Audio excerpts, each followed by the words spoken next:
Hello, Brooklyn. My name is Julia Weeks, and I am one of your hosts for Navy Yard Neighbor Brooklyn Edition.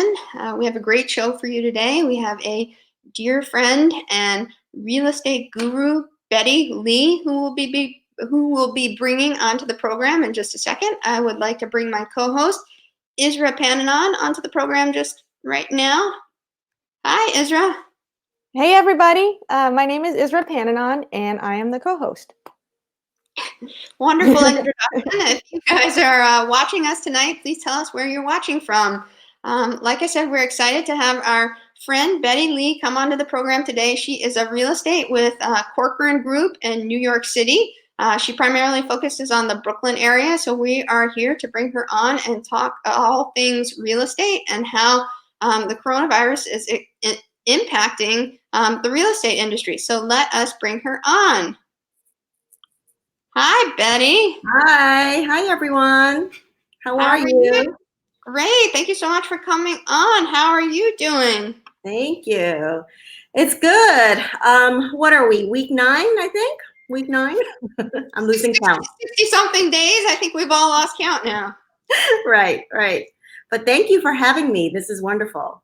Well, thank you so much for being here. And we know you are all things Brooklyn real estate, and all things social media. So all three of those things. But we thought we wanted to maybe start out and show a little video to get people interested in what Corcoran does. And it has a cute dog in it. So people love cute dogs. So I'm going to bring Isra and Betty off the screen and show this Corcoran video, and then we'll get right into our conversation. So hold on 1 second, everybody.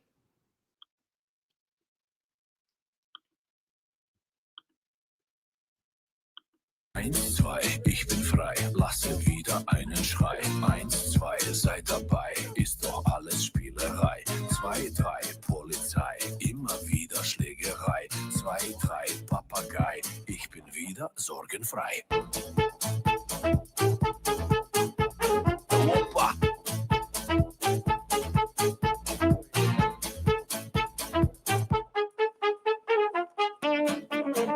Ist doch alles einwandfrei. 1, 2. I love it. I love that video too, and also many life lessons in there. Be patient. Right. So I want to start off by telling everybody how Julie and I met the Betty Lee, and it was actually on a stoop. Shout out to Danielle Fazzolari of Stoop Meditation. Everybody can Google Stoop Meditation, but also find Stoop Meditation on Instagram. But that's how we met. We every week we met at I think 7 a.m. on a stoop, and we meditated for a good 30 minutes. And I loved it, and clearly made some really great friends out of it. So proud to have Betty Lee on the show. Proud you're our friend, and I'm so glad it blossomed into a friendship. So I would love for you to introduce yourself to the world here and tell us a little bit about real estate, how you got into it, and what you do and what you're passionate about. Yeah, thank you, Isra. Yes, I love Stoop Meditation. I love everything about the neighborhood that we're in. I'm in Clinton Hill, of course. But yes, I've been a real estate agent with Corcoran for coming up 19 years now. So it's been a long time. It's one of the largest, New York City brokerage real estate companies. So I've really enjoyed it. I think so much about real estate. It's more about relationships and like just getting to know people and helping people through one of the major financial milestones of everyone's lives. So I think that's probably one of the most rewarding aspects of it. And I really, at the end of the day, I know it's corny, but I really am a people person. So it just naturally fits with my personality. And, real estate is just one of those topics that everyone wants to talk about, right? Everyone wants to know what's going on with the market, how it's affecting, everyone's lives at the moment. But it really is one of those topics that, we all want to get a pulse on. So it's something that I've really enjoyed. And I work primarily in Brooklyn. And I am a native New Yorker. So I've kind of I grew up in Manhattan, but ultimately made the switch to Brooklyn. And I love it here so far. So it's been great. Well, I love that you mentioned helping people with that first milestone. Yeah. That to me, I never thought about real estate in that way, like helping someone like achieve their personal, financial, in some Mhm. instances, professional goals. So I just love that. Looks like we have some Manhattanites joining us tonight. I think. What is someone popped up from Union Square? So shout Cool. out to your shout out to your old hood. So let's talk about. You also mentioned what's happening with the market right now, and I think that's really prevalent on people's minds given the coronavirus. So Mhm. questions like, is it a good time to buy? Is it a good time to sell? Or if you're a homeowner, like what should we be doing to our homes right now? I guess to keep equity. Yeah. I mean, I think those are great questions, regardless of whether or not we are in a pandemic. Well, first of all, in terms of how it's directly affecting me, obviously we are in a pause, so we are actually prohibited from any type of physical showing opportunities with customers or clients. But we've all found a way to pivot virtually by hosting virtual tours, giving as much information about properties that we're listing ahead of time. But yes, it's been a little bit challenging because we can't necessarily be at a home to show it, to market it, and do what we normally do with it. But I know the first couple of weeks of the shutdown was really quite rough. But I think over time we've all kind of gotten adjusted to this new normal. And I'm pretty sure we'll get out of it on the other side much stronger. But in terms of the market, I feel like there's I know I've been getting a lot of calls from my past clients and past customers about how to, anticipate and make a plan going forward, whether it's selling a property. I know there's a lot of pent up demand. I feel like, if you're, for a lot of people who have homes that they were getting ready to launch and prep to put on the market. Some of them are slowly getting that on the market now and being ready to hit the market for in anticipation of the buyers coming back. So and in terms of buying, at this point the mortgage rates are so low. It is probably one of the best times to take advantage of such low mortgage rates that if you can afford it, it probably is one of the best opportunities to buy it. And a lot of it just depends on, whether or not you want to take that next step in terms of in terms of not renting and starting to build equity. It probably is a good time to start thinking about all those factors and planning a future. Because I think for me, I think I grew up in my household where my parents really didn't own any equity, but for some reason, they always instilled in me that probably is one of the best financial decisions that you can make is to have equity in real estate. So that was sort of my pivoting point. Interesting. And just a one follow-up question. You mentioned interest rates are really low. So what's like in a normal economic environment, like what's the interest rate and versus like actually what it is right now? Yeah, for adjustable rates, assuming a standard 20% down, you can get rates as low as 2%, starting with a 2. Fixed rates, starting with a 3. But that, in and of itself is like tremendous. It's a tremendous opportunity. If you do your cost benefit analysis between renting and buying, you might find that, you can probably, if you can afford it, you can probably pay less in a mortgage than your current rental payment. So it's worth it to do the math.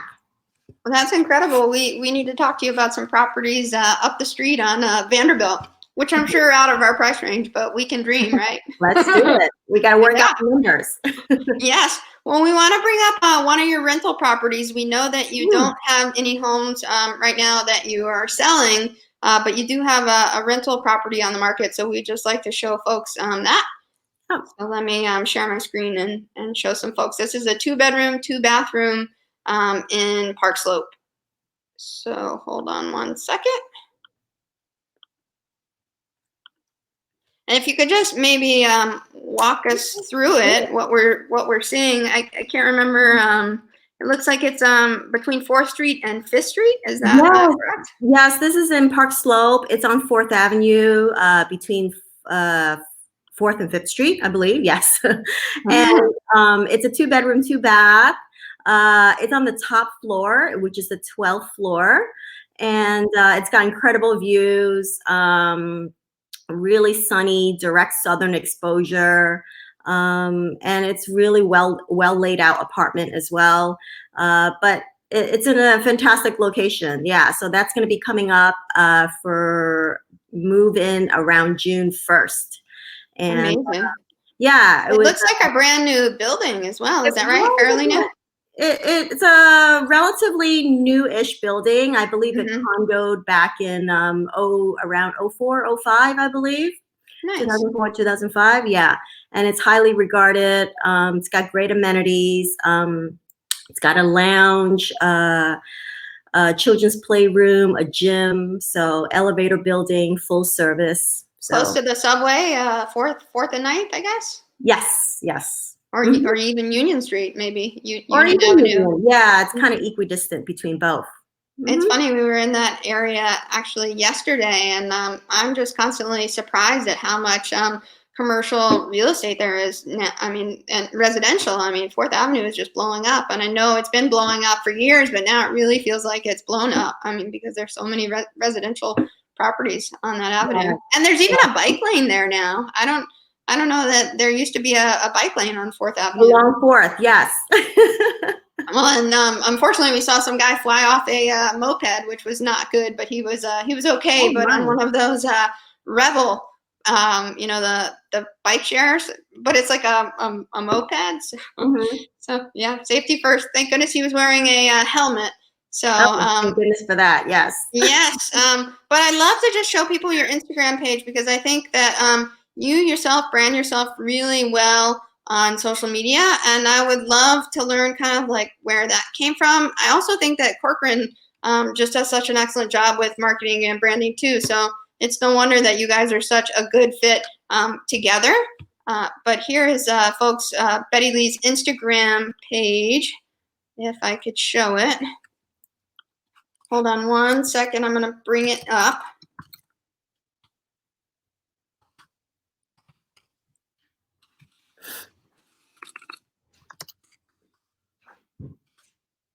And let me just share my screen. The StreamYard technology is not always effortless, but here we go. I think it's right here. There it So is. just to kind of look at your feed, I love just all the content that you post. I mean, how did you get to be such a social media expert? Oh my gosh. Thank you so much for saying that. I really do appreciate it. And yeah, Instagram is probably my platform of choice. I knew, like, I've been in the business for so long. When I first started, none of this was, of course, any type of standard practice. I always did things a lot in many ways the old school way. But about 4 years ago, I think I really wanted to, do something different with my marketing. And of course, at that time, everyone was talking about social media, Facebook. I had no idea like what a hashtag was and what branding was all about. But I took a chance. I took courses. I followed other social media strategists. And all I can say is, it does take time to, I guess, discover and solidify your why and how to represent that in your content.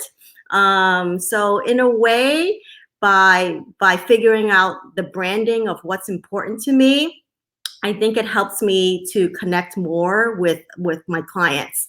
So, I mean, I think I met you, Julia, on Twitter. I tried Twitter. I tried Snapchat. I did do Snapchat for a whole year, which was unbelievable and amazing. I met a lot of other great real estate professionals on Snapchat. It got me very comfortable in front of the camera, doing video, and video is here to stay, just as like what we're doing right now. But eventually I I moved along to Instagram. So this is where I am, and I'm loving it. I think it combines the best of both worlds. You're able to do the video, and then you're able to post like really beautiful aesthetic content, which is what the Instagram platform is originally based on and what it's known for. So but yeah, I know there's, over the years, it's become very noisy, right? You have to find ways to differentiate yourself and not get lost in all the noise. So I try to make the content as engaging as possible and try to get like a theme going of some sort. Mm-hmm. And I think we talked about a lot is on Mondays, I do mention Mondays. Mm-hmm. And it's a way of me showing appreciation for houses that are in Brooklyn. Like normally when I post these Mansion Mondays content, like a lot of people are just really surprised that houses like this with like the deep porches or a beautiful ornate brownstone, the ones with the ones that are very architecturally significant with intricate details. They're surprised that buildings like that exist in Brooklyn. So it's fun. I love sharing that. And from that, you get to engage with people and have a conversation. And that's one of the best part about it because, social media is, it's all about being social and having conversations.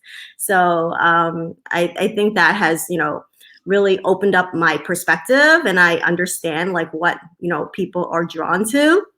People love this content. I mean, I gravitated toward, I can't speak. I gravitate towards it too every Monday. I'm like, let me see which mansion she's featuring. I mean, because we don't realize that Brooklyn has some of these isn't just it massive homes. Isn't it? Yeah. Isn't it amazing? It is, and I just love the history that you provide behind not only the beautiful picture, but the context behind it too. I can't remember this particular one was an old historic home. Was a former president lived there, or was that maybe a different one? This is in Park Slope, I believe. Is that right? Okay, yeah. And yeah. I think it's great because you have Park Slope, you have Ditmas Park. You really go to all different areas of Brooklyn, Crown Heights, and just feature mansions in different areas. And then especially in kind of our neighborhood, in your neighborhood, Clinton Hill, because we certainly have a number of large homes there. But let me see if I could just bring one or two more up on the screen. Yeah. And how long have you been doing this particular hashtag? I think I started that about 4 years ago. That's great. Yeah. I mean, it started because I am fortunate enough to live in Clinton Hill. And of course, Clinton Hill is known for, Clinton Avenue in Clinton Hill is known for as an avenue of the mansions. So that's kind of like where I got started.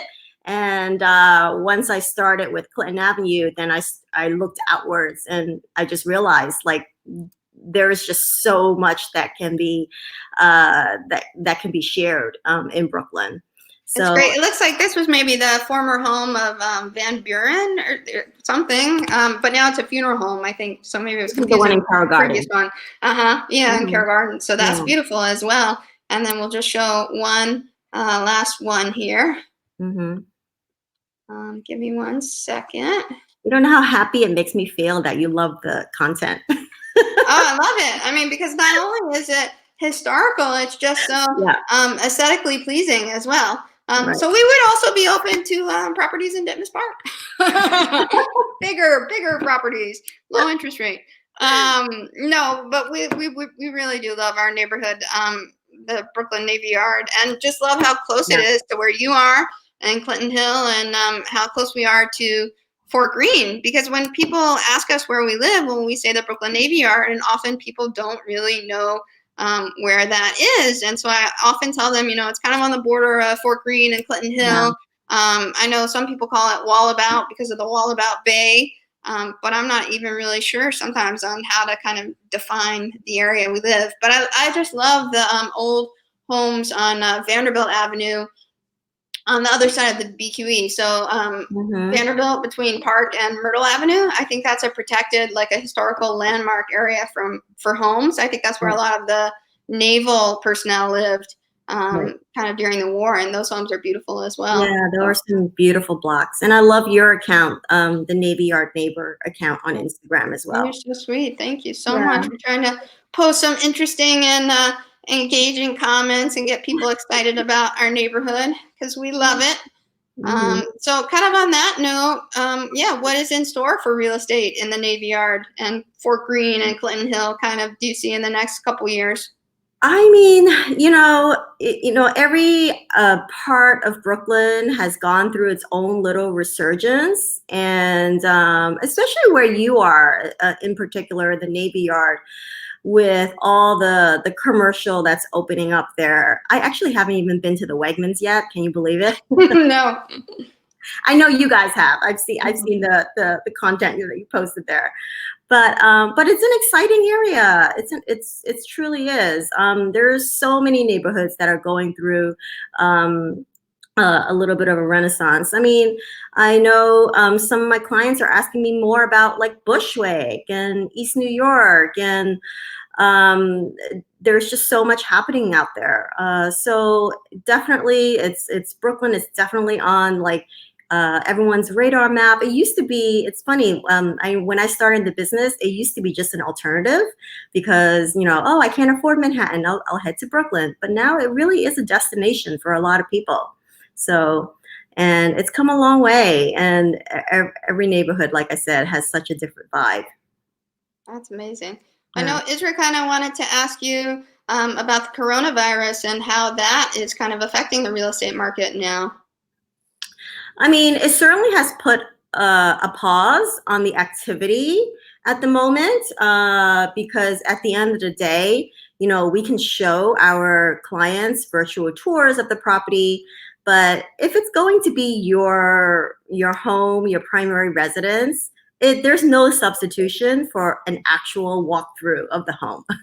So it's going to take some time for that to happen, until we have that pause lifted. But I really think I've been in the business, like I said, since 2001. So I've been through a couple of economic downturns. I've been through 9/11. I've been through the financial crisis in 08 when there were a lot of serious issues that were going on in the financial industry. And I know it's not any comparison to what we're going through right now. It's completely different, completely different. But what I've learned from those other two downturns is that as New Yorkers, we're extremely resilient. I mean, we are going to get through this to the other side. Some of our practices may change. Some of the way we do business may change. But at the end of the day, I think we're going to come out much stronger. So. Thank you for offering that, because I think a lot of people, particularly in our community, because there's like we have like very wealthy people here, and then and then the opposite of that, and all classes, all races and creeds, and I think all people are generally scared. So thank you for leading and offering that sense of optimism, given that you have been doing this for 19 years. So I really do hope things start to turn around for people. I did want to ask, I've seen a lot of realtors using like drones, or I know you mentioned virtual tours, or like any other like tools like that you would consider exploring using as a tool to show your homes, or I mean whatever you're how you're trying to show the houses. Yes, I mean, definitely virtual tours has been at the top of our list. And also if an apartment, once, like for example, the rental that you showed, once the tenants move out and I'm able to get in with access, I'll probably live stream from the property as well too. I think that's really helpful to be there to live stream the layout of the apartment.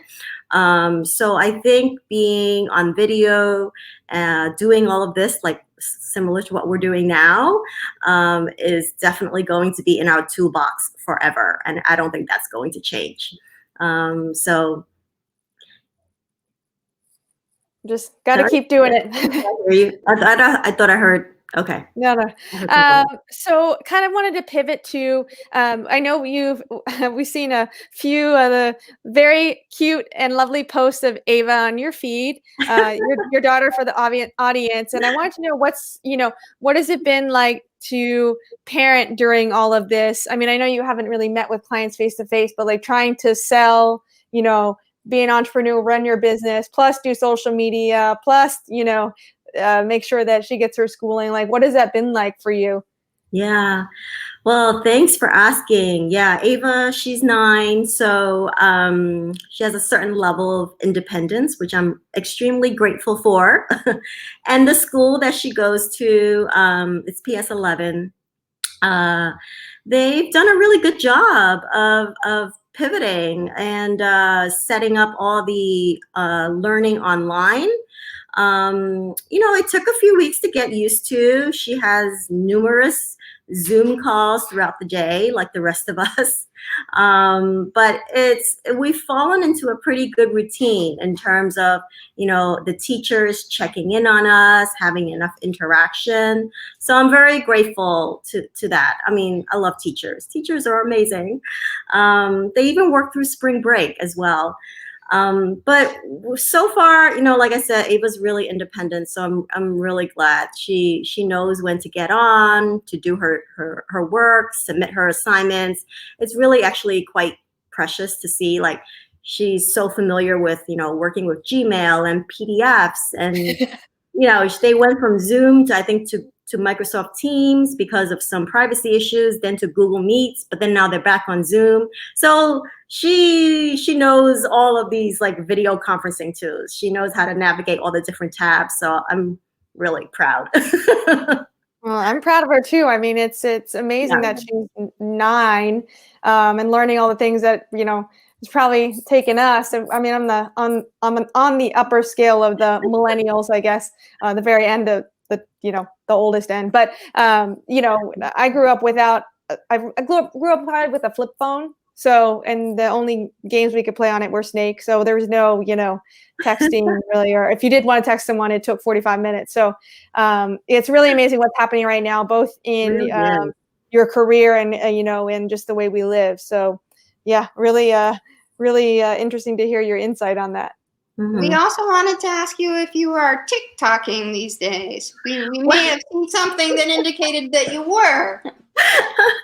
Oh, I may have dabbled in it. My account is not public, but I think like all of us that are sheltering in place, we're looking for different activities to do.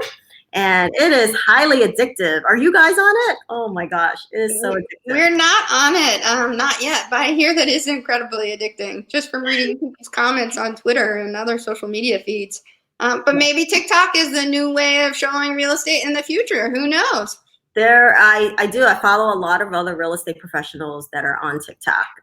So I think it's one good thing about it is it does really encourage you to show your personality. It gets you out of your box. So that's what I like about it. But yeah, it's very entertaining. So. But I'm not quite ready to do that on a regular basis. But there are a lot of talented people out there. So many talented people, So many. really incredible. Give me an excuse to practice my dance moves, I think, if I were to get on TikTok. And work out. Lord knows I need help. So kind of to wrap up here, and maybe one final question is, were you able to watch any of the 2020 graduating class special last night on ABC? Did you catch that? I think it was on all the networks. It was, yeah. Wasn't that wonderful? That was wonderful. It was so wonderful. And just kind of, to what you were saying, I mean, we are so grateful for the teachers that we have had in our lives and that, we continue to have in our lives. And I thought that what really hit home was Isra did a Facebook post kind of acknowledging some of her previous teachers. Could you tell folks what you posted, Isra? Yeah, I did. I think the many lacrosse coaches I had, they got me through high school and got me playing college lacrosse, and then also my high school principal, and two other teachers that really had a huge impact on my life, and they still do today. And we still have kept. You talked about being in real estate for 19 years, and I graduated high school in 2001, 19 years ago. So I thought that was pretty funny. But yeah, they're still affecting me today, and I'm really grateful that, I had them when I needed them the most. Yeah. Oh, that's wonderful. Can you tell people, Betty, how people watching this can find you and connect with you? Yes, thank you. Yes, I'm primarily on Instagram at @Betty Lee. That's Lee. I'm also on Facebook as well too. I think if you just Google my name, Betty Lee Brooklyn Real Estate, I should be there. And thank you so much. I really enjoy talking to you all and seeing your faces. And I want to see you in person soon. We would love that. We're overdue. Well, thank you so much for just coming on with us and coming on with us in short notice and just sharing all of your real estate expertise. We certainly do appreciate it. And we love seeing your face too. Oh, thank you. All right. And I'm happy to answer any questions, any follow-up questions that may come up. Okay, wonderful. And folks, if you need a realtor, Betty Lee, the one and only Betty Lee, she is your person. So please reach out to her and connect with her. We can't speak highly of her enough. So thanks, everybody. We will see you next week. Bye-bye. Bye.